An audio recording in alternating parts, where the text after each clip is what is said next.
Her business might be in trouble, but Meghan Markle has still decided to sport more than £237,000 worth of jewellery alongside her crisp white shirt to cook that bizarre pasta recipe for one, as Link Lauren posted.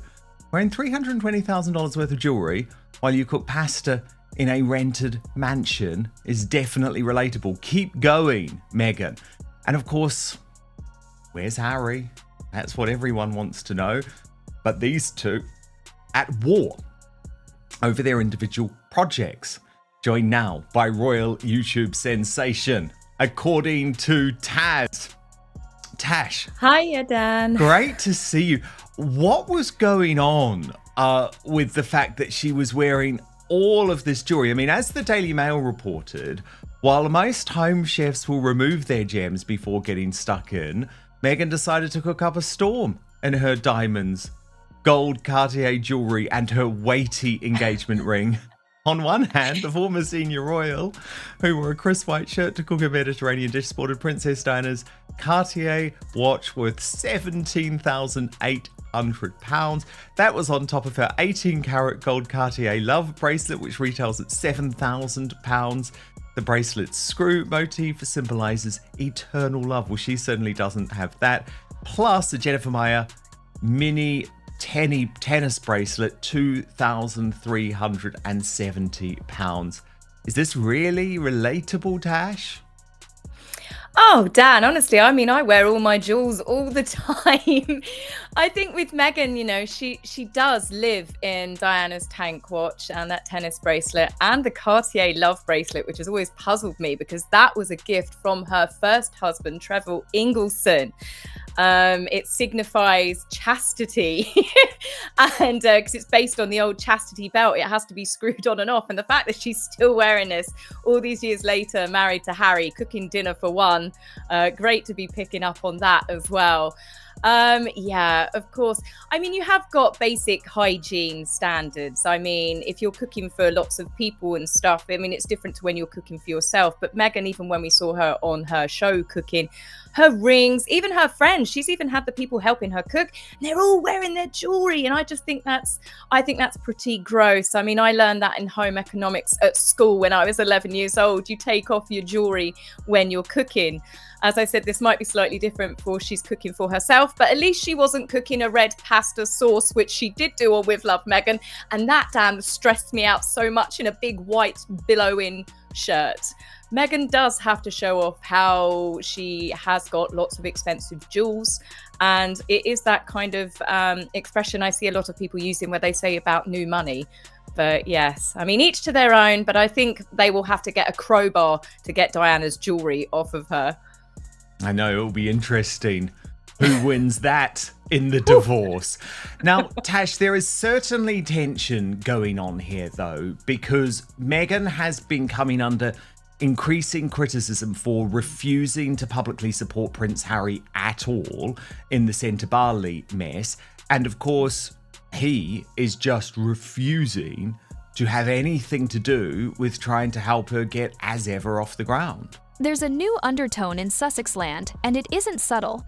Meghan's latest clip, cooking a lone bowl of pasta in a pristine white shirt, landed like a flare in the night. Where's Harry? The silence is deafening. Whether it's a soft launch of a separation or just deliberate brand uncoupling, the vibe is the same. They don't feel like a team anymore. The framing, the edit, the captions, it all reads me, myself, and Meghan, not H&M. Yeah, I mean, it's pretty obvious that salt and pepper are no longer moving together. The God, two no. palm trees seem like that they've gone in opposite directions, don't they?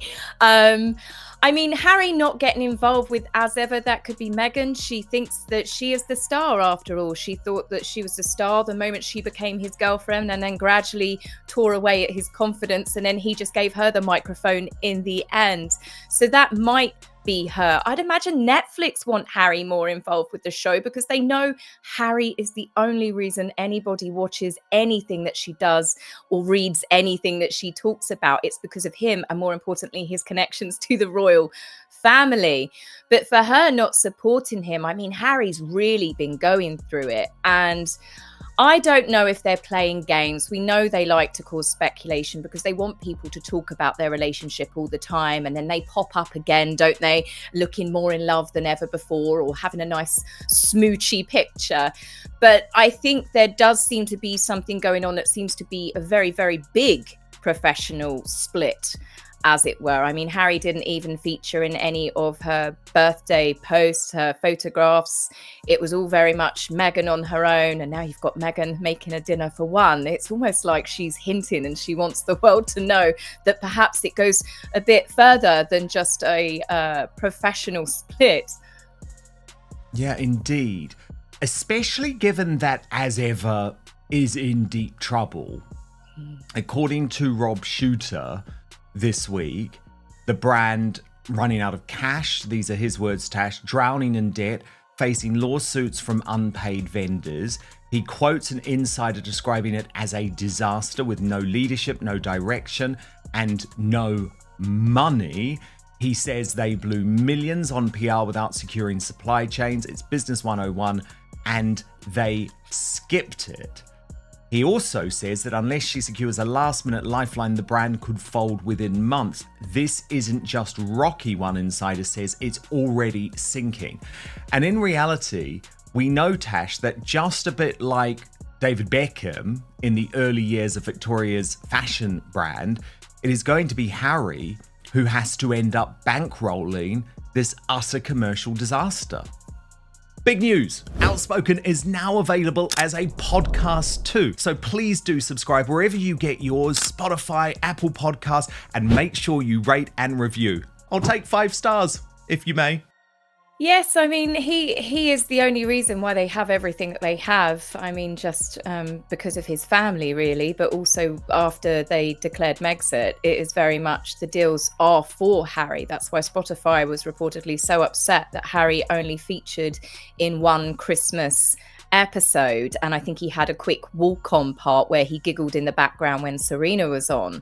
So I think everybody is aware, Ted Sarandos, the Spotify executives, Harry is the big fish they want to catch, and I think Meghan just comes in secondary. It's like they almost have to put up with her to be able to get their hands on him. But again, I mean, there is definitely something going on where they are now completely separate from each other. I'm not even sure if Harry will appear in a single episode of when part 2 drops. But there seems to be, as I said, something that is... I think they're both hinting that they've broken up, or at least Meghan is. There just seems to be an undertone to it that these two, as I said, they don't seem to be a team anymore. No, there's big trouble. There's big trouble, and I think there's a huge amount of tension going on.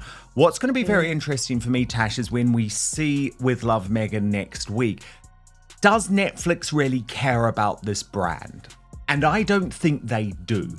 Because if they did really care about this brand, they would actually use the episodes of the shows to push her products and to potentially try and sell her products. Now, I don't see that happening. I'm happy to be proven wrong, but of course all of the episodes were filmed before any of the As Ever products were even available, had even been imagined. Yes, that's very true. I mean, the whole thing has been chaotic. It was originally American Riviera Orchard, and then this got pushed through, I think, at the final hour. She obviously had a backup, and it was other social media users that had found the trademark, and then Meghan had to do the video cats out of the bag. Everything does seem chaotic, and there does seem to be some truth to the stories that As Ever is definitely struggling.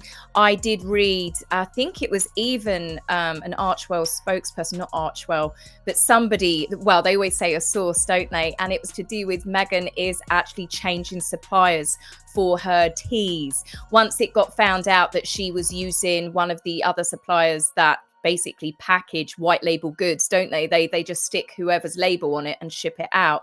She was reportedly changing. So I do believe that Meghan never really secured her supply chain, because I don't think any of the projects that Meghan starts, she intends to finish. She wants people to take care of everything for her, but then she reaps all of the benefits, all of the rounds of applause, the awards. She wants to turn up for the magazines and the red carpet events to say, oh, look, she's wonderful, she's amazing, she's an amazing founder. But despite what she says on the podcast, I don't think Meghan follows through with anything. This, to me, from start to finish, has just been a rushed mess from the moment she did that video to clash with Prince William's speech at the Diana Awards.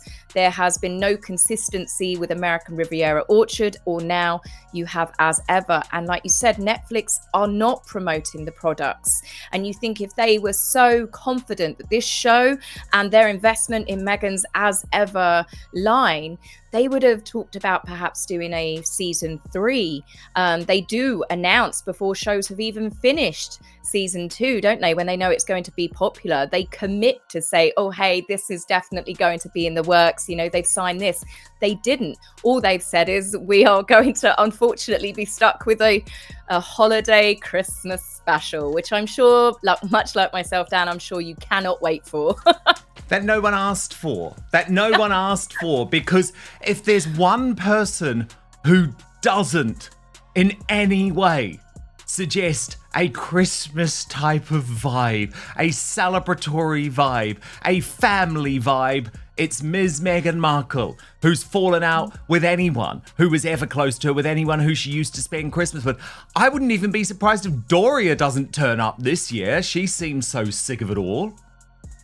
Yep, she seems to have disappeared. I mean, she featured a few times, didn't she, in little Instagram posts. But yeah, you don't see much of Doria anymore. But then I suppose Meghan's never really liked sharing the spotlight. And I think her mother was getting a bit more attention than her, because it was her mother, Doria, that was actually photographed with the Kardashians, with Kris Jenner and Kim Kardashian. Meghan wasn't photographed with them. I mean, the Kardashians didn't even tag her in that cheesy fruit basket post that she did recently. She couldn't even afford for the Kardashians to promote her produce, which again is funny. And it also shows that I think it's not just Netflix that aren't interested in her products. I don't think the market she's going for, which is going to be celebrities posting her stuff, I don't think she's got the money to have that sort of PR. And the fact that Khloe did actually post the picture but nothing else to it tells me that no one really has a lot of faith in Meghan's produce or her products for As Ever. Relatable? Not exactly. While most home cooks slide off rings before the garlic hits the pan, Meghan doubled down on the bling, layering what observers tallied as roughly 237,000 pounds plus in jewels. Princess Diana's Cartier tank watch, estimated to 17,800 pounds, that signature Cartier love bracelet, often pegged around 7,000 pounds, plus a mini tennis bracelet, roughly 2,370 pounds, and more, all while stirring sauce in a reportedly rented mansion kitchen. Online critics pounced. It's less homemaker chic, more steakhouse spotlight, and the symbolism isn't lost. Wearing legacy Diana pieces to sell domestic serenity only heightens the disconnect when the other half of the picture, Harry, is nowhere to be seen. It was absolutely the bare minimum that Kardashians could have done. The utter bare minimum. It was like, it was that whole feeling of like, oh, someone who you don't like that much, but you sort of want to keep on side, has sent you something that you don't like that much, but you sort of think, well, if I just acknowledge that I received this and I don't actually have to say anything, I'm just putting it out there to the world and it can be taken anyway. There was not even any type of Kardashian endorsement. And of course, Meghan immediately posted it. She made her own annotation. But I totally agree. I don't think this was the Kardashians saying we back this project. By the way, the Royal Grift, I just had to play you this, Tash. I don't know if you saw it, but they've used, you know, the joy of AI to put together what they think Meghan Markle's Christmas special on Netflix would look like. Let's have a look at this, Tash. Let's see if we agree. So here's the holiday season. Yes, Harry outside on the doorstep. A brand new kind of holiday. They say, okay, oh, Meghan with the knife, be very afraid. Oh, here's the voodoo dolls. The William and Catherine voodoo dolls. How good is this? So creepy. Yeah. Is that meant to be, or is that the children? The fake children, maybe. I thought initially it was a, it was a Harry. It was William and Catherine. But I thought this was just so classic, wasn't it? Very, very funny, because this is the reality. For her, Christmas is about one person, Tash. It's very true. It is very true. I mean, like you said, this is, I said before on one of my videos. Copycat Christmas. She just, roast chicken. She's featured the roast chicken, of course. Oh yeah, the roast chicken that wasn't made for the engagement, because there's all of the stories about that. Home Alone. Very 5. clever. It is very clever, but it's also terrifying at the same time. So yeah, well done to the Royal Grush for that. I thought that was very, very funny. Tash, this week, this publicity stunt, this Prince Harry, Prince Philip publicity stunt got you utterly infuriated. It did. It's anything to do with the veterans and when Harry uses people. I mean, this was such an incredible day in history, commemorative day. I mean, the 80th anniversary of VJ Day, and Harry just finds a way to make it about him. It wasn't even that. He's quite clearly done a stunt to overshadow the king and queen, which he clearly did, despite saying that that's not his intentions. Oh, that was exactly your intentions. But it's the fact that Harry, even on these days, he will make the headlines about him. And I just think it just shows his self-centered nature. The same as when he did it all those years ago when the Queen Elizabeth II, said you cannot lay a wreath. Wreaths are not personal. And that was at the cenotaph. So Harry kicked up a stink. He went running to the media. We had stories about how Harry was being cut off by even his grandmother. She cruelly denied his request, knowing the fact that none of those wreaths are personal, that the royal family lay.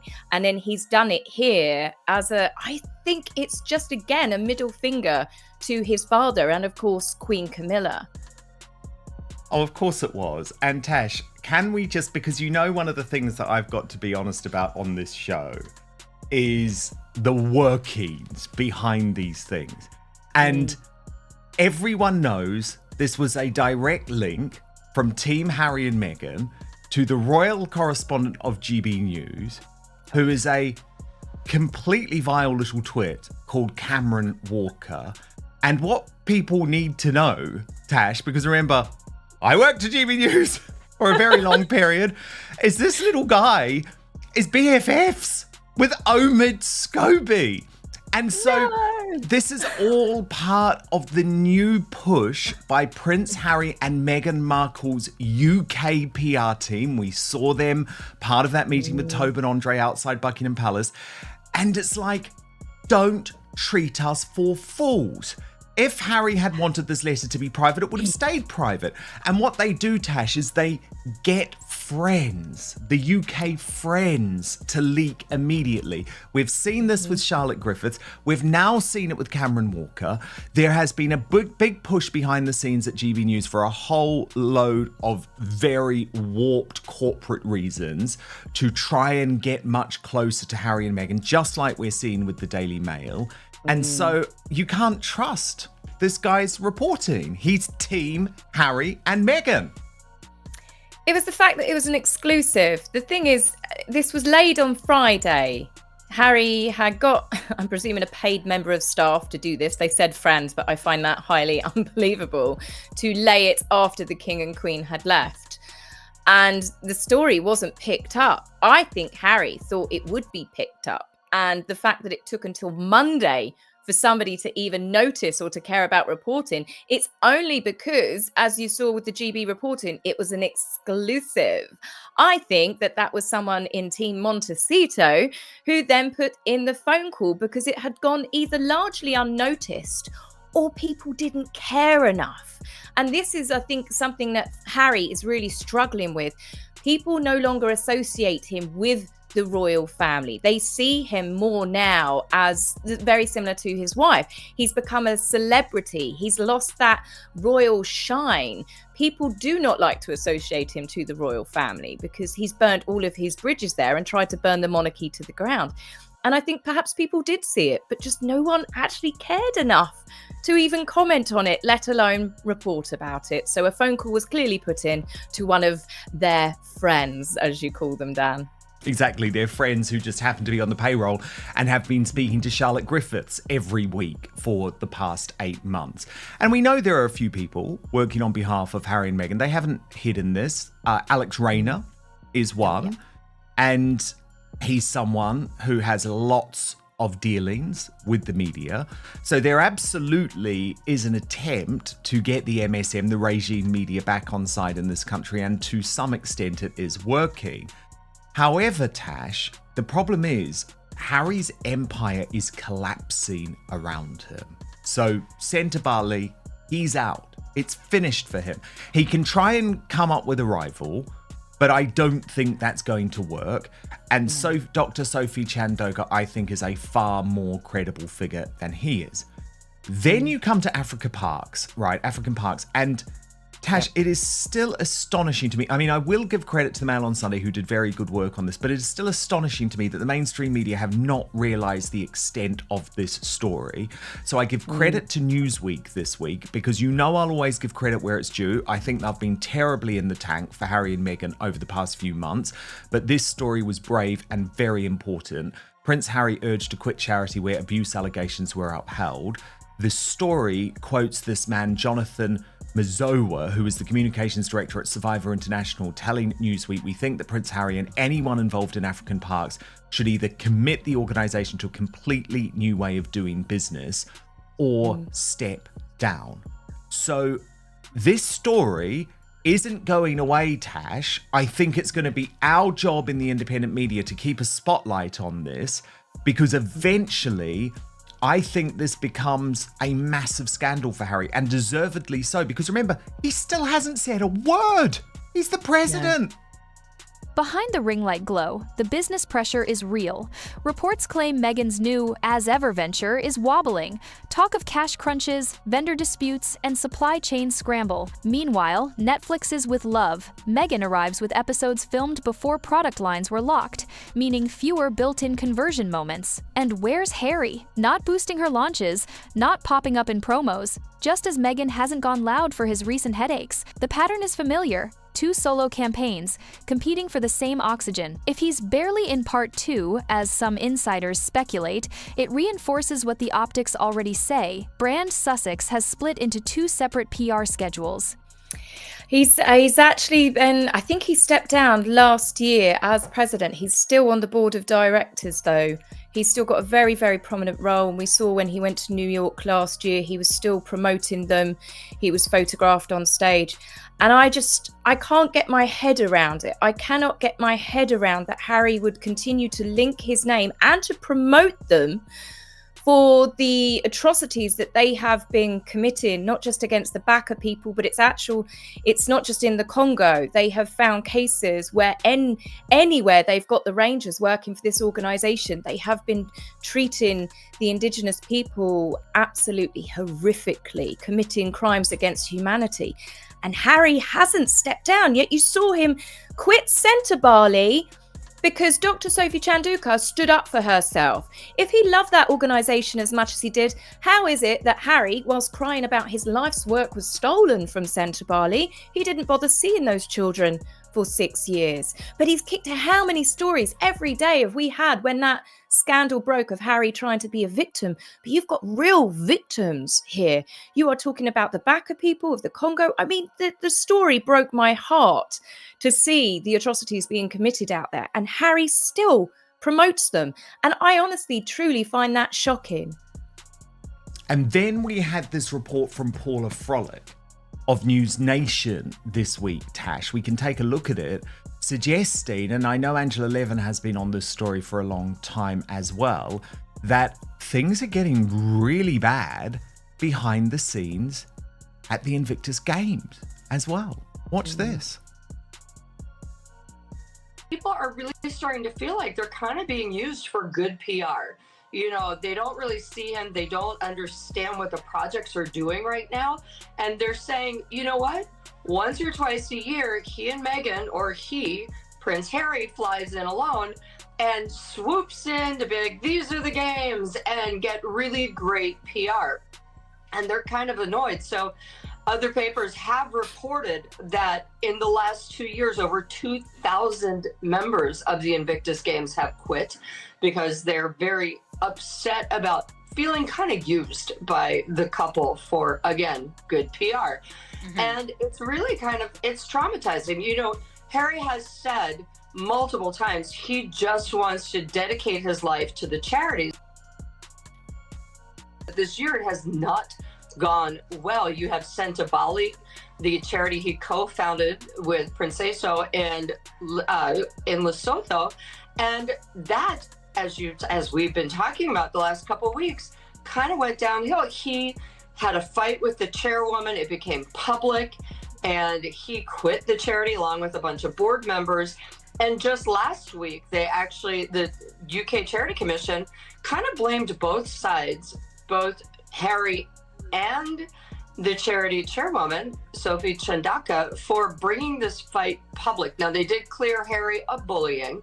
However, that's one charity. The next charity is Africa Parks. He's on the board of Africa Parks. He loves Africa Parks. And, you know, last month it came out that Africa Parks employees in the Congo and Central African Republic had been raping locals. So this is not a good look. And then, of course, there's Archwell, his own charity, which I exclusively broke the news that Archwell had not researched the people that they were giving money to properly. And they had given over $50,000 to a woman who really is anti-Israel and, you know, some say is anti-Semitic. So there's been a lot of problems of him wanting to dedicate his life to charity, but having some issues. So Invictus in big trouble too, Tash. Yeah, it certainly seems that way. I mean, she's completely right. When I think of Prince William, say, Earthshot Prize or his Homewards projects, you have every 3 months, every couple of months, you have big meetings that are well publicized. You have fundraisers. You have all sorts of things going on. Yes, the Earthshot Prize has the award show once a year. Homewards is slightly different, I guess. But if we focus on the Earthshot Prize here, he's always doing stuff to promote it. He's always doing things that are released into the newspapers. He's doing shows. He's working on those projects to make sure there is constant attention on them. And if for any charity or organization to be a success, you need the public to be aware of it. You need to see good things that they're doing. And I think it's incredibly sad, and she is spot on, that Harry and Meghan do no promotion, no fundraising for the Invictus Games. Meghan's happy to swan around with her celebrity connections when it suits. When was the last time she got any of them to open up their checkbooks to go towards the veterans? Now, I know in the USA, lots of people are not interested in the Invictus Games because they have the Warrior Games, which is the blueprint for the Invictus Games. And a lot of Americans that I've spoken to feel that their attention should always remain on their own veterans. That's completely fair enough. But for Harry not to do any sort of fundraising, any events outside of him and Meghan turning up, which they turn into their own personal PR platform. We saw it recently, didn't we? Where yet again, everybody had been talking that rumours of divorce were getting louder. Meghan, I think there were about 3 or 4 different times throughout the Invictus where she's given him a big old smooch on the stage, and they use the veterans, as well as obviously Meghan. It's a complete and utter catwalk show where I know that she gives the details of what she's wearing to the media for them to print, because we saw a press release that got released a couple of years ago where it was stating that Meghan tells people what she's wearing. So she uses the veterans, and I just think that's very sad, and that's certainly not what the games should be about. We just don't see enough promoting the veterans, the families, or more importantly, their stories. That's what people want to see. That's what people want to hear. They don't want to hear about Meghan giving another anecdote about how she kissed the children goodnight before she got on her next private jet. Nobody cares. Very well put. Very well put, Tash. If this is a controlled distance, it needs a payoff, strong ratings, clean sell-through, and a narrative that doesn't feel like damage control. If it's a quiet trial separation, the tells will multiply: fewer joint appearances, more for one content, and a tighter circle of hand-picked media allies. Either way, the jewelry and pasta tableau wasn't just lifestyle fluff, it was a message. Not we, but me. And when the public is already asking, "Where's Harry?" during Meghan's biggest push of the year, that message lands louder than any launch caption. What's your read? Brand uncoupling for strategy or a soft pedaled split? Drop your take in the comments. Tap like if you clocked the solo signals, and subscribe for more sharp royal breakdowns without the fluff.